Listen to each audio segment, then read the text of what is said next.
ازيكم يا حبايبي؟ احنا النهارده هنعمل الغدا السهل البسيط ده، غدا على قد الايد.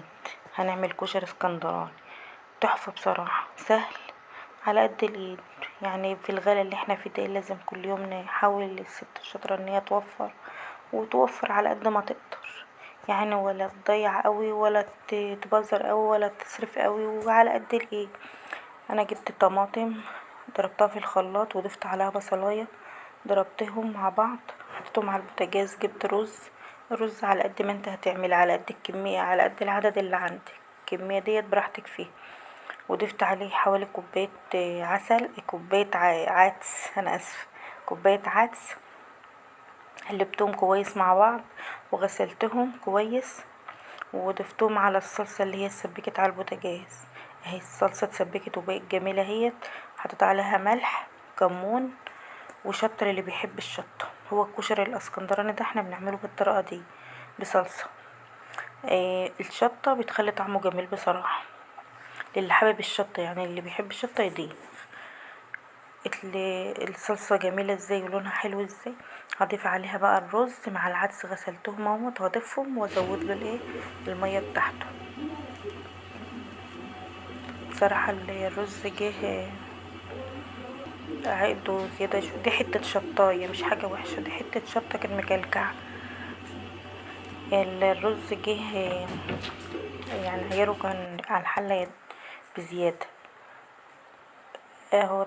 داخل في السوا اهوت. انا بقلبه بديله تقليبه بسيطة كده، وهسيبه بقى براحته خالص على البوتاجاز، يتشمع كده ويستوي كويس ويتم سواه، عشان هو كده لسه مستواش اوي.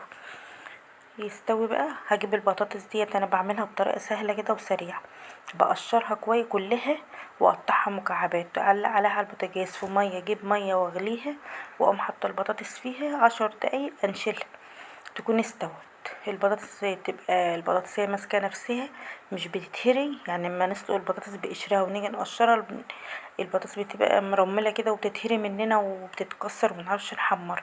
لا ديت بصراحة بتبقى جميلة اهي، وكمان مش بتاخد وقت زي دي.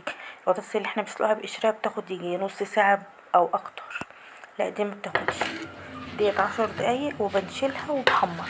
صلوا على النبي يا حبايبي، طول ما انتوا قاعدين صلوا على النبي وادعوا لنفسكم ولحبايبكم. ادعوا لنفسكم بالصحة والستر، اهم حاجة الستر. ادعوا لنفسكم بالعافية، ربنا يا رب يرضيكم ويسعدكم ويسعدنا. وصلوا على النبي. طول ما انتوا قاعدين صلوا على النبي عليه الصلاة والسلام. اللهم صل وسلم وبارك عليك يا حبيبي يا رسول الله. انا هنا حمرت البطاطس اهي، وعملت بتنجان مقلي وسلطة والكشري ومخلل.